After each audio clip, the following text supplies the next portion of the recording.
እናንተን ደግሞ የተከፈተ ማንነት ወይም ልቡና እግዚአብሔር ለእያንዳንዳችን አድሎን ቃሉን ሰምተን በሕይወት እንድንኖርበት አምላካችን እግዚአብሔር ይፍቀድልን። አመስግኑ እግዚአብሔርን። የእግዚአብሔር ልጆችና ወዳጆች ታላቂቱን እጅ አዩ ብላችሁ ሁላችሁም በያላችሁበት ድምፃችሁን ከፍ አድርጋችሁ ይህን ኃይለ ቃል አንድ ጊዜ ትጠራላችሁ።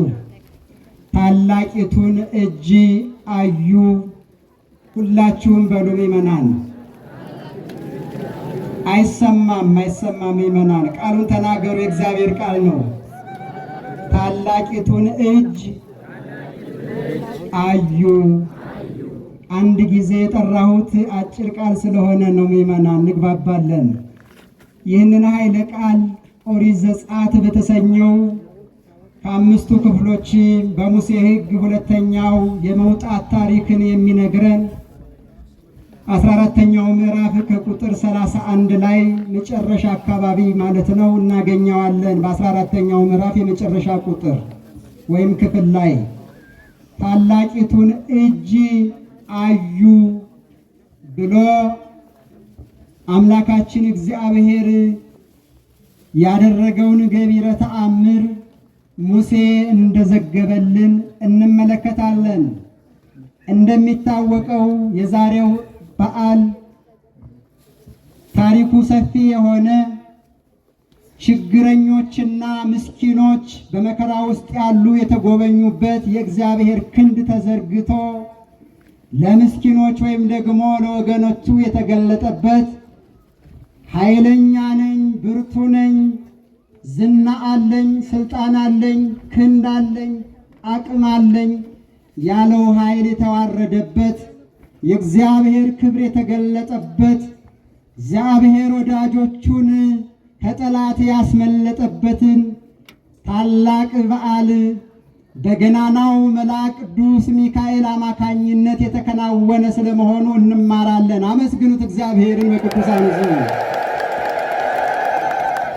እንደነገርኳችሁ ኦሪት ዘጸአት የመውጣት ክፍል ያለው ሐሳብ የሚተነተንበት ዘጸአት ማለት መውጣት ማለት ነው። ከየት ከተባለ ከመከራው አገር፣ ከባዕድ አገር፣ ከጠላት አገር፣ ከጨለማው ስፍራ፣ ከጣዖቱ መንደር ግብፅ ተጠቅልሎ ሲጠራ ግብፅ ከተሰኘችው አካባቢ ወይም ደግሞ ስፍራ ለቆ መውጣት ያንን የሚያወሳ ታሪክ ያለው ክፍል ኦሪት ዘጸአት ይባላል ባጭሩ። ከሰባተኛው ምዕራፍ ጀምሮ ስንመለከት የዛሬውን በዓል በሰፊው ጠቅልሎ ለመረዳት የሚያስችለውን ሐሳብ እናገኛለን።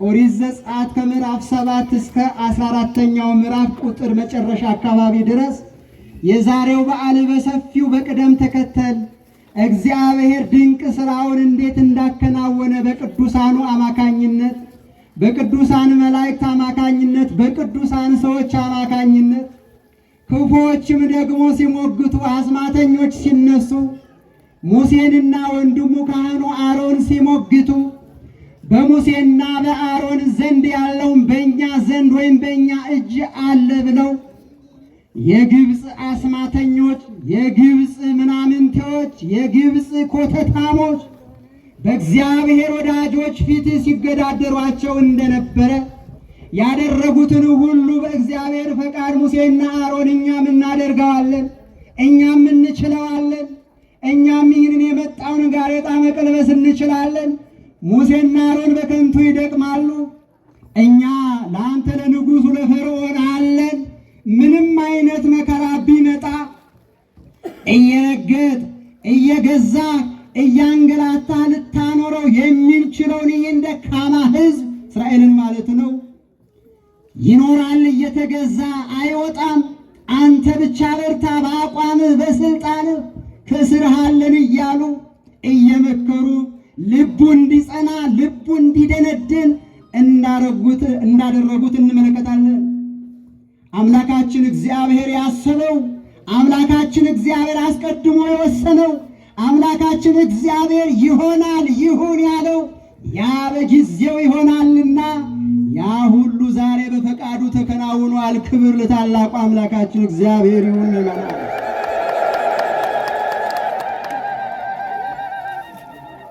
እስራኤላውያን በግብፅ ምድር 430 ዘመን አስቆጥረዋል። በመኖር በባርነት ኑሮ በመኖር በመገዛት በመንገላታት በመንከራተት በመቅበዝበዝ ነፃነትን እየናፈቁ በራሳቸው ፈቃድ መኖር ሳይችሉ በሰው ፈቃድ መኖር ወገኖቼ ከባድ ነው።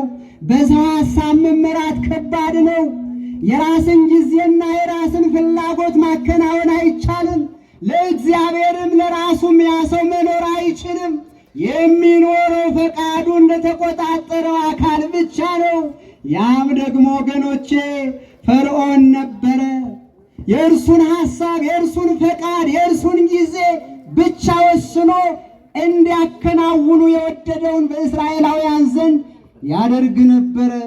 430 ዘመን ቀላል እንዳይመስላችሁ ሩቅ ነው። ወይም ደግሞ ዓመታቱ ረጅም ናቸው። ዓመታቱ ቀላል ወይም አጭር የሚባሉ አይደሉም። ብዙ ዓመት በግብፅ እስራኤላውያን ከተስፋይቱ ምድር በሰሩት ክፉ ሥራ ወይም ደግሞ ሊፈጸም የሚገባው ነገር እንዲፈጸም ወደዚያ እንዲወርዱ ከሆነ በኋላ በወንድማቸው ብዙዎቹ እንዲሁም በልጃቸው በጻድቁ ዮሴፍ አማካኝነት ከወረዱ በኋላ መከራን ሁሉ በደረጃ እያፈራረቁ ወዳጆቼ አስተናግደዋል። የቀራቸው ነገር የለም። በግብፅ ምድር ላይ ሁሉንም በጸጋ አስከናውነዋል። በእርግጥ በጸጋ ባይቀበሉትም በግዴታ ይቀበሉት ነበረ። ምን ያመጣሉ? ተገዦች ናቸው፣ ተንከራታቾች ናቸው፣ እንግዶች ናቸው፣ ወይም መጻተኞች ናቸው። እንደ ልጅ ሳይሆን እንደ ባሪያ ነበረ የሚኖሩት ወገኖች። የእግዚአብሔር ሕዝብ እስራኤል ወይም ደግሞ የያዕቆብ ዘር ማለት ነው። ከአብርሃም ይስሐቅ የወጣው ያ ቅዱስ ሕዝብ አገሩን የተስፋይቱን ከተማ ከለቀቀ በኋላ ተስፋ አልባ ሆኖ ይኖር ነበረ።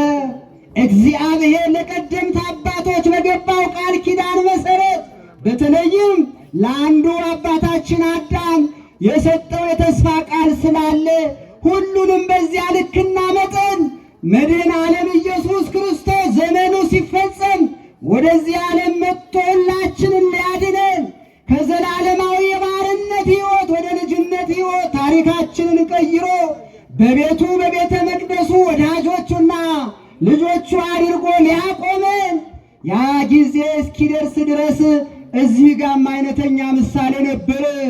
ወደ ተስፋይቱ መቅደስ፣ ወደ ተስፋይቱ ምድር፣ ወደ ተስፋይቱ መኖሪያ ሊወጡ ጊዜው ገና ስለነበረ በባርነት ሕይወት ቆዩ። አዳም የቃል ኪዳኑ ጊዜ እስኪፈጸም ድረስ በዚያ በባርነት በሲኦል በጠላት ዲያብሎስ እየተቀጠቀጠ እየተረገጠ እየተቅበዘበዘ ይኖር ስለነበረ ማለት ነው። ጊዜው ደረሰና እንዲወጡ እግዚአብሔር ፈቀደ። ወዳጆቼ እኛም አምላካችን እግዚአብሔርን በአንድም በሌላም አውቀንም ሳናውቅም አስተውለንም ሳናስተውልም አሳዝነነውና በድለነው በጨለምተኝነት ማንነትና በጨለማ ሕይወት የምንኖር ከሆነ በቃ ከዚያ ውጣ እያለ እንደሚጠራን አስተውሉ። ክብር ለእግዚአብሔር ይሁን። የሚጠራን አባት ከኛ ጋር ነውና እስራኤል ይውጣ አለ። ሕዝቤን ልቀቅ፣ ያገለግለኝ ዘንድ ሕዝቤን ልቀቅ። ሕዝቤ ይውጣ፣ ሕዝቤ ወደ እኔ ይውጣ ይምጣ። ያንተ አይደለም፣ ሕዝቡ የኔ ነው። ያንተ ወገን አይደለም፣ ያንተ ዘር አይደለም፣ አንተ የኔ አይደለህም፣ በእኔ ፈቃድና መንገድ የምትመላለስ አይደለህምና ልብህን ያጸና ልብህን በቃል ያልሰበርህ ነገር ግን ለፈቃድህ ለፈቃድህ እነሆ አንተነት የተሰበረ ነውና። ስንቶቻችንን ለእግዚአብሔር ልባችንን የሰጠን ልባችንን ለእግዚአብሔር ያስገዛን እግዚአብሔር በእኛነታችን ላይ እንዲሰራ ልበና በራችንን የከፈትን ወዳጆቼ እግዚአብሔር ልጆች ስንቶቻችንን? እያንዳንዳችንን እግዚአብሔር ያውቃል። ራሳችንን እናውቃለን። አዎ ሕዝቤን ልቀቅ ያገለግለኝ ዘንድ ያመልከኝ ዘንድ ወደ እኔ ይቅርብና እኔን ያገለግል ዘንድ ከእኔ ጋር ይኖር ዘንድ ክብሬ ይገለጥ ዘንድ ሕዝቤን ልቀቅ አልለቅም አለ። ከዚህ በኋላ በየደረጃ መከራ መጣ፣ መቅሰፍት መጣ። አዎ ልዩ ልዩ መቅሰፍት ነው በግብፅ በፈርዖንና በተከታዮቹ በፈርዖናውያን ላይ የወረደው የተፈራረቀው በምድሪቱ ላይ የተገለባበጠው ከባድ መቅሰፍት ነው ወገኖቼ። የጨለማ መቅሰፍት መጥቷል። የማይነጋ ጨለማ ለ3 ቀን ጨለማ፣ ድቅድቅ ጨለማ፣ አንዱ ለአንዱ የማይተያይበት ወዴትም መንቀሳቀስ የማይችልበት ሰው ሰራሽም ብርሃን የሆነ ነገር ያን ጨለማ ማራቅ ወይም ሰንጥቆ ማሳየት የማይችል ከባድ ጨለማ። መጽሐፍ ቅዱስ ይህን ጨለማ ድቅድቅ ይለዋል። ቅዱስ ጴጥሮስ በአዲስ ኪዳን ከዛ ከማይነጋው የኃጢአት ጨለማ ታሪካችንን ሲቀይር ከጨለማው አገዛዝ ከድቅድቅ ጨለማ ወደሚደነቀው ብርሃን አሸጋገረን ሲል የአምላካችን የመድኃኔ ዓለም ኢየሱስ ክርስቶስን በሕይወታችን ያደረገውን የብርሃን ሕይወት የሰጠንን ከፍታ የሰጠንን ጸጋ ያስገኘንበትን ከፍታ ሲገልጽ ድቅድቁን ጨለማ አጥፍቶ የሚደነቅ ብርሃንን አሳየን ይላል። ክብር ለእግዚአብሔር ይሁን። ያንን ጨለማ አመጣ። በእስራኤላውያን ላይ ሳይሆን በግብፃውያን ላይ አወረደ። እስራኤላውያን በግብፃውያን ዘንድ ናቸው፣ አልተለቀቁም። በዚያው ክልል ውስጥ ወይም ሰርከምስታንስ ውስጥ ተቀምጠዋል እየተመለከቱ። ነገር ግን የእግዚአብሔር ብርሃን በእነርሱ ዘንድ ስላለ አንዱ ለአንዱ ይተያይ ነበረ። ማንኛው ወገን ወገኖቼ? የእግዚአብሔር ወገን እስራኤላውያን ወይም ሕዝበ እስራኤል የእስራኤል የሆነው ሕዝብ ሁሉ ያ ጨለማ ወደ አይኑ አልመጣም። በኃጢአት የመጣ ጨለማ፣ በክፎች ላይ የመጣ ጨለማ፣ ክፎችን ሊያስተምር ሊገስጽ የመጣ ጨለማ ስለሆነ ነፃ ሊያወጣቸው የፈቀደላቸው እስራኤላውያንን ጨለማው አልጋረዳቸውም። እዚህ ጋ ለአንዱ ሲጨልም ለአንዱ ነጋ ማለት ነው፣ ወይም ለአንዱ አልጨለመም እንደማለት ነው። እግዚአብሔር አይችልም? ይችላል። አይችልም ወይም ይመናል? እስቲ አመስግኑት። ከቻለ አመስግኑት። ያለ ዝም ትላላችሁ፣ ምስክሮች ናችሁ እኮ። እግዚአብሔር ይህንን አደረገ። ይህም ብቻ አይደለም፣ የእባጭ ወይም ሻህኝ የሚባለውን ከባድ በሽታ አወረደ። በፈርዖንና በሕዝቡ ላይ አወረደ፣ መታው በእባጭ። አንድም ሰው ጤናማ አልሆነም። ሕዝቤን ልቀቅ ነው ጥያቄው፣ አልለቅም እያለ ስለሆነ። ስለዚህ በዚህ መታው። አሁንም ንጉሡ ወደ ሙሴና ወደ ካህኑ አሮን መልእክት ላከ። ወንድሞቼ አባቶቼ ጸልዩልኝ፣ እግዚአብሔር ምሕረት ያድርግልኝ፣ ሕዝቡን እለቃለሁ። ሙሴ እየወጣ ወደ እግዚአብሔር ፊት እየቀረበ ይጸልያል፣ ካህኑ አሮንም ይጸልያል። በዚያ ሰዓት በሽታው ጸጥ ይላል። አሁንም ልቡን አደነደነ። አልለቅም ሕዝቡን ይላል፣ እለቃለሁ ይላል። በሽታው ሲጋራ የተጋረደው ሲቀለበስ አልለቅም ያለው ንጉሥ ሲለቅ መልሶ እንደገና አልለቅም ይላል። በሽታው በለቀቀ ሰዓት የሚገርም ነው። የሚመና ክፉ ሰው፣ ክፉ መንፈስ ያሰረው ሰው፣ ክፉ መንፈስ ጠጥቆ ሕይወቱን ያጨለመው ሰው ልቡን እስከየት ድረስ እንደሚያጨክን፣ ልቡን በኃጢአት እስከየት ድረስ እንደሚያጀግን እናያለን። አይደለም። ይህ ፈርዖንን ብቻ ማየት፣ ታሪኩን መስማት፣ ታሪኩን መረዳት ለሌላው በቂ ነው ወገኖቼ። አጨከነ ልቡን አጀገነ በኃጢአት በክፋት ሕዝቡ ላይ የከፋ መከራ እያበዛ አለቅም ገና ገዛለሁ አለ፣ እጨቁናለሁ አለ። ልዩ ልዩ ትቢያ መጣ፣ ቀጠለና ትንኝ መጣ፣ የሚነድፍ ትንኝ፣ የዝንብ በሽታ መጣ፣ የሚነድፍ ዝንብ መጣ። ዝንብ ስላችሁ እንደው ዝም ብሎ ስመጣ እንዲህ ምንላት እንዳትመስላችሁ። ትቢያም ሲባል ዝም ብሎ ሙሴ መሬቱን በበትር እንድትመታው ፈቅጃለሁ ምታው አለው። አበራውን ወይም ደግሞ አፈሩን መታው። ሙሉ በሙሉ አቧራው ትቢያ ሆነ፣ አገሩን ሁሉ አጥለቀለቀው። ይሄ ትቢያ ዝም ብሎ የሚባል አይደለም። በሰውነት ላይ፣ በእንስሳ ላይ፣ በአካባቢ ላይ ተርመስምሶ የሚሞላ የሚያጥለቀልቅ አካባቢን ምንም አይነት መፈናፈኛ እንዲኖር የማያስችል አሰቃቂ የሆነ በሽታ በትቢያ መጣ። ወይም ደግሞ ቅማል የሚባለው፣ ቅማል ሲባል የምናውቀው ቋንቋ አይደለም። በእርግጥ እሷ ከሰው ላይ በዚህ ዘመን ጠፍታለች፣ የለችም። ስሟም አዲስ ነው ለብዙዎቻችን ጆሮ ማለት ነው። አደገኛ የሆነ ትቢያ መጣ። አቧራው ሙሉ በሙሉ ትቢያ ሆነ። ያ ወደ ሰው ዘመተ፣ ፈላ። ከመሬት እየወጣ አገሩን፣ ቤቱን፣ ሰፈሩን፣ ቀጠናውን መላው። እለቃለሁ ጸልዩልኝ አለ። ትንኙም እንደዛ ወረደ፣ እለቃለሁ አለ። እግዚአብሔር ያንን ያጠፋል። ጓጉንቸራ መጣ፣ ከወንዝ አስነሳ፣ አፈላና አደገኛውን ተምች አመጣው። ወንዙ ሞልቶ ወደ ላይ ወጣ ተምቹ ወይም ጓጉንቸሩ።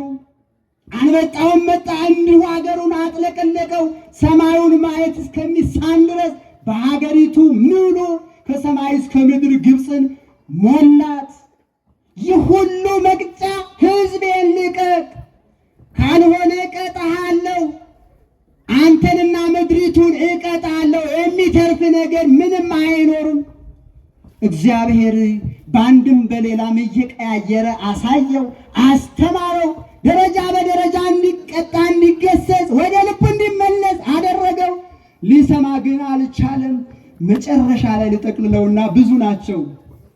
የመጨረሻው ማጠቃለያ ንጉሡ ልቡ የተሰበረበት ሕዝቡን ለመልቀቅ ምን ነበር ካላችሁ፣ ያንዳንዱ ከሰው ጀምሮ እንስሳ፣ ከቤተ መንግሥት ጀምሮ እስከ ተራው በወፍጮ ስር እስከ ተቀመጠች ብላቴና ዘንድ ያለውን የበኩር ልጅ የመጀመሪያ ማለት ነው ሙሉ በሙሉ እገላለሁ አለ።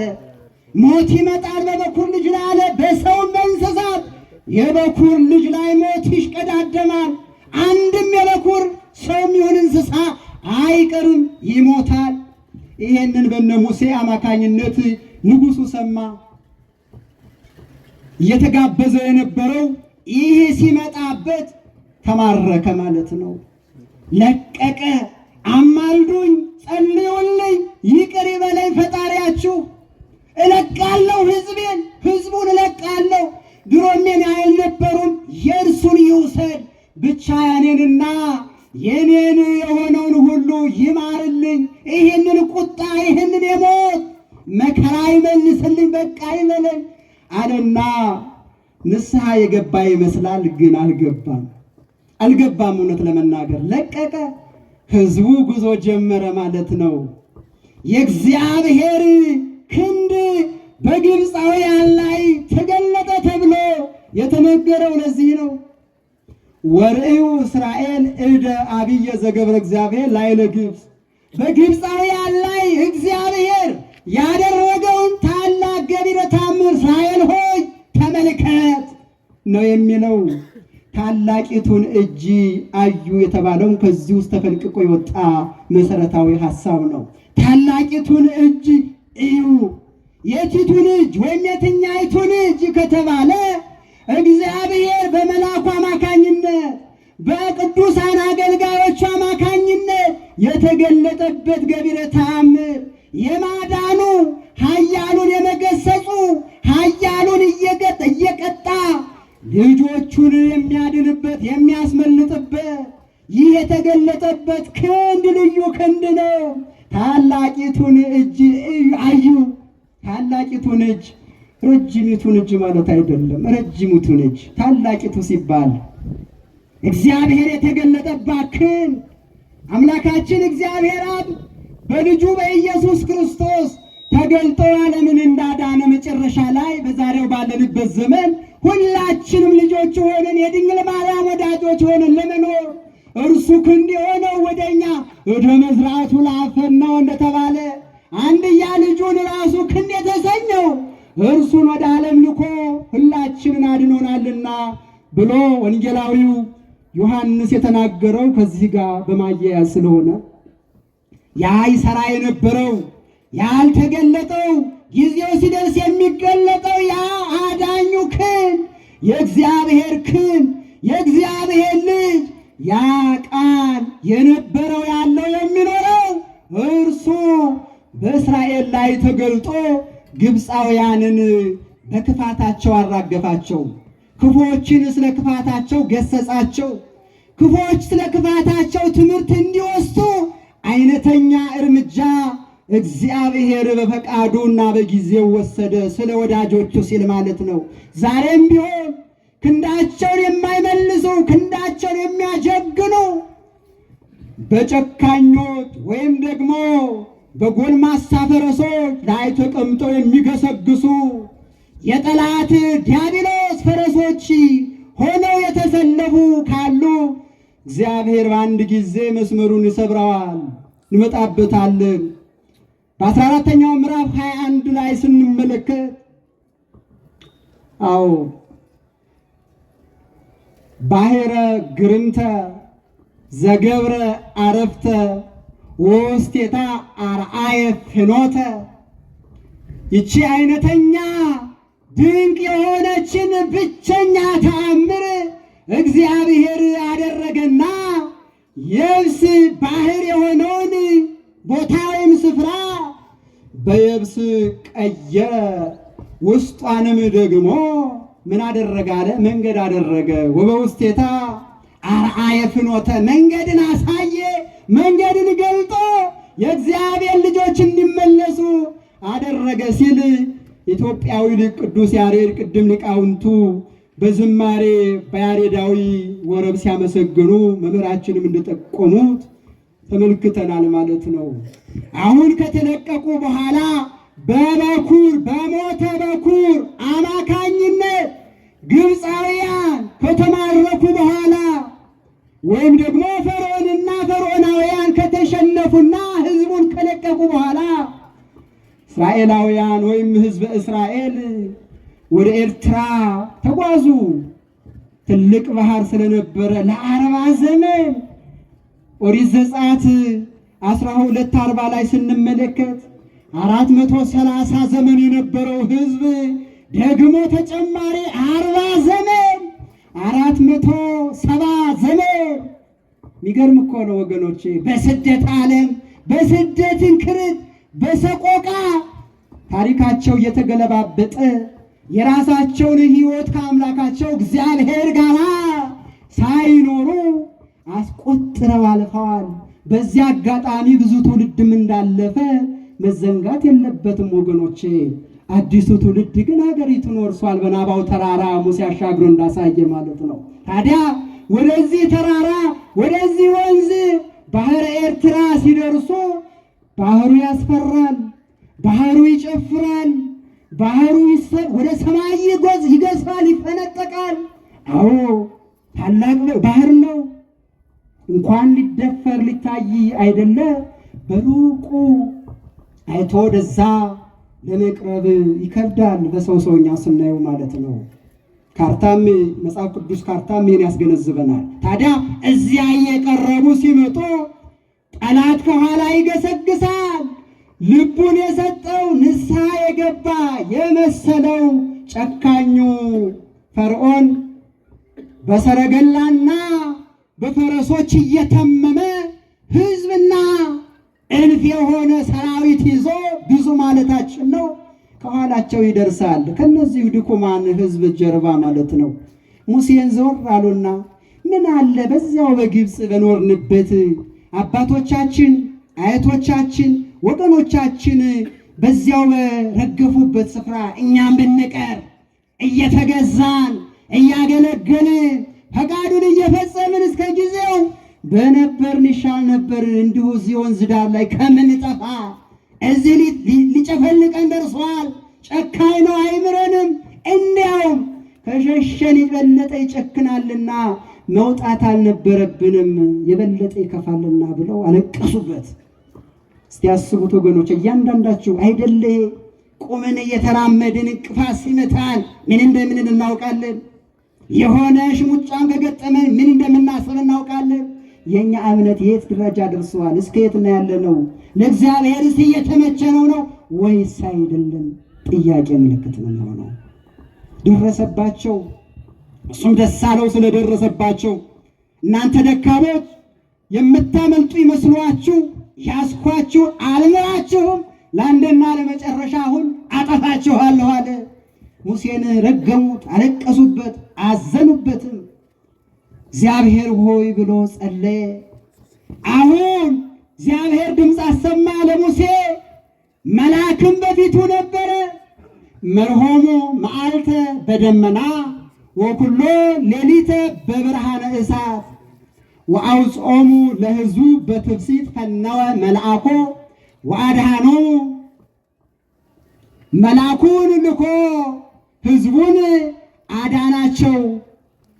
ቀን ቀን በደመና አምድ፣ ሌሊት ሌሊት ደግሞ በእሳት አምድ፣ በእሳት ብርሃን ጨለማውን እየሰነጠቀ እየገለጠ እንዲጓዙ ያደረጋቸው እርሱ እግዚአብሔር ሕዝቡን በደስታ እነሆ ዛሬ አወጣቸው።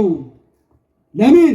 መልአኩን ልኮ በመልአኩ አማካኝነት ታደጋቸው። ፈነወ መልአኩ አድኃኖሙ ለሕዝቡ እንዘ ሚካኤል ይሐውር።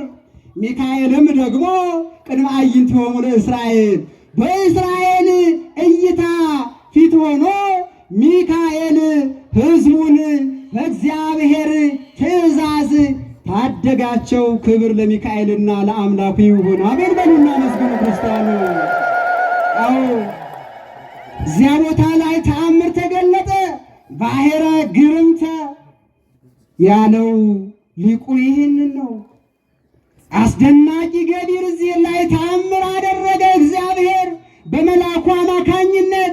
መልአኩን እየላከ መልአኩን ልኮ ከግብፅ አወጣቸው ተብሎም ተጽፏል። ስለዚህ ባህሩን ምተዋለው ሙሴን። ባጭሩ ታሪኩ ሰፊ ስለሆነ እጠቀልለዋለሁ።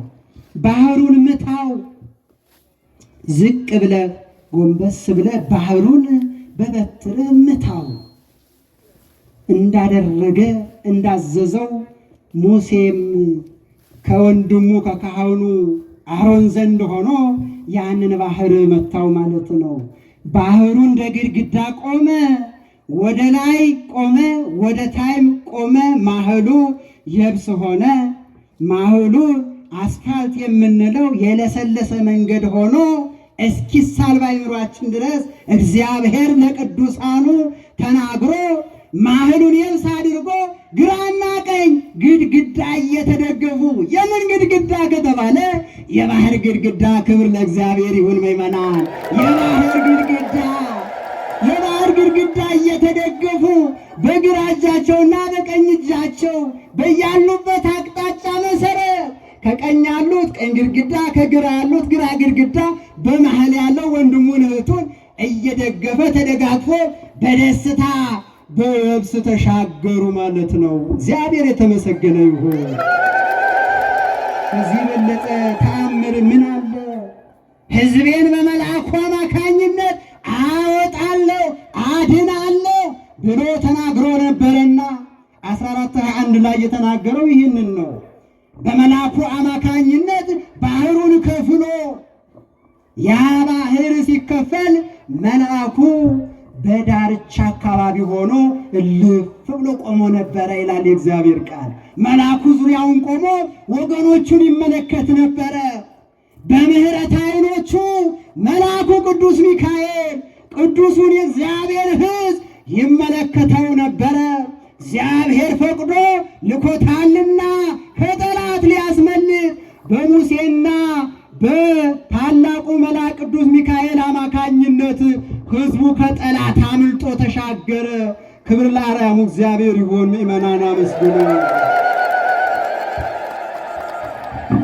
እዚህ በኋላ ንጉሡ ተበሳጨ፣ አዘነ፣ ተከዘ፣ ተናደደ። እነዚህ ደካሞች፣ እነዚህ ምስኪኖች፣ እነዚህ ተራሶች የተሻገሩትን ከፍለው የተሻገሩትን ባህር እኔ ጀግናው ንጉሥ ምንም ጥርጥር የለውም አለ። ለምን? ለመሻገር። ይሄ ካልኩሌሽን አይደለም። አስተውሉ። በእምነት የሚደረግ በእምነት የሚሆን የማይቻለው በእምነት ተችሎ የሚከናወን ጉዳይ ነው። ምእመናን አይደለም ነው አይደለም? አንድ ሳይኮሎጂስት፣ አንድ ሳይንቲስት፣ አንድ ሌላም ጠበብት የሆኑ ምሁራን እንበል ወይም ደግሞ በልዩ ልዩ የእውቀት ከፍታ ውስጥ ያሉ ሰዎች የሆነ ስልስለው የሆነ ቀመር ቀምረው የሚከናወን ጉዳይ አይደለም። የሚፈታም የሚገፈትም የሚስተካከልም ችግርና ጉዳይ አይደለም። ባህርን ግድግዳ ማን ሊያደርግ ይችላል? ያለ እግዚአብሔር። በየብስ ላይ ተራምዶ ማን ሊሄድ ይችላል? ያለ እግዚአብሔርና በእግዚአብሔር የተፈቀደላቸው ብቻ ካልሆኑ በቀር ያ ደግሞ በፍጹም እምነት ነው ማለት ነው። እነ ቅዱስ ጴጥሮስ ተሻግረዋል። በአዲስ ኪዳን ዘመን የብሉይ ኪዳን ታሪክ ስለሆነ ነው።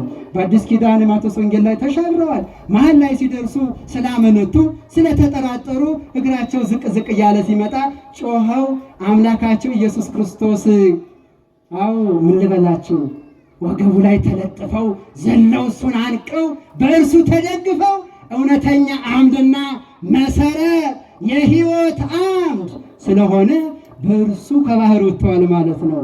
ለዚሁ ዛሬ ላወጣን አምላክ ነው። ዛሬም በአዲስ ኪዳን ላይ ለተገለጠው ትናንት ይሰራ የነበረው ተገልጦ ዛሬም የሰራው በሐዋርያቱ ፊት እርሱ እግዚአብሔር ነበረ። ስሙ የተመሰገነ ይሁን። ለዚህ ወደ ባህሩ ፈርዖንና ተከታዮቹ ሰራተኞቹ ጀግኖቹ ቀረቡ። ባህሩ ሲገቡ ምን ሆነ ከተባለ መልሶ ተገናኘ፣ ገጠመ ማለት ነው። ግድግዳ ጠፋ። ባህሪውን ለቆ ስለነበረ መቼም ባህር እያለ ግራና ቀኝ ተከፍሎ የብስ መሆን አይችልም፣ መታዘዝ አይችልም። እግዚአብሔርማ ውሃውንም እሳት እሳቱንም ውሃ ማድረግ ይችላል። የባህሪው ስለሆነ ከሃሊነቱ ከሃሌ ኩሉ አይማሬ ኩሉ ስለሆነ ሁሉን የሚያውቅ ሁሉን የሚችል ሁሉን የሚያደርግ እርሱ ነው ተብሎ ተጽፏልና ይህ ኦምኒፕሬዘንት ኦምኒፔሸንት ኦምኒፖተንት የሚባለው ሁሉን አዋቂ ሁሉን ቻይ በሁሉ ቦታ ያለና የሚኖር የተባለለት ሦስቱ መሰረታዊ ልዩ የእግዚአብሔር ባህርያት የሚባሉ እነዚህ በእርሱ ዘንድ ያሉ ስለሆነው እርሱ ይችላል ማለት ነው። ባህሩን መቀየር፣ ባህሩን ማዘዝ። ቁም ሲል ይቆማል፣ ሂድ ሲለው ይቀጥላል። መሄድ ወደ ታች መፍሰስ ውሃ ባህሪው ነውና ወደ ላይ ግን አይፈስም። ስለዚህ ገባ ፈርዖን ተከታዮቹን ይዞ ፈረሶቹም ሰረገላውም ሁሉም በዛ እንዳለ ውሃው ተቀለበሰ። በየብስ እንደገቡ ገጠመና ሁሉንም ዋጣቸው። አንድም ነገር አንድም የገባ አካል ሳይቀር ሁሉም በዚያ ሰጥመው ወደቁ። ዳርቻ ዳርቻውን ሬሶቻቸውን እስራኤላውያን በጫፍ ሆነው በዝማሬ አንደበት ሳሉ ከሙሴ እህትና ቤተሰቦች ጋር ሆነው ሬሳውን እያዩ ይቆጥሩ ነበር ይላል። ይህ እግዚአብሔር ገቢረ ተአምር ነው። የእግዚአብሔር ድንቅ ስራ ነው። የእግዚአብሔር ታላቂቱ እጅ ተገለጠች። እግዚአብሔር በጎነትን በእኛ ሕይወት ስላሳየ በምስኪኖቹ ዘንድ ስላደረገ ክፉ ዲያብሎስን አሳሪውን ስለፈታ ወይም ደግሞ ከአሳሪው ወገኖቹን ነፃ ስላወጣ እናመሰግነዋለን። ሰው ስለሞተ አናመሰግነው። ሰውን ስለሞተ ሳይሆን ጠላት ዲያብሎስን ስለገደለልን እናመሰግነዋለን። አመስግኑት እግዚአብሔር። ስለዚህ ታላቂቱ ክንድ ተገለጠችና ወገኖቹ አዩ፣ እስራኤል አዩ ተብሎ የተጻፈው ለዚህ ነው። ከዚያ በኋላ ፈተናን ሁሉ አልፈው ተሻግረው በዝማሬ እግዚአብሔርን ይዘው ሊያከብሩ ሊያገለግሉ በቅተዋል።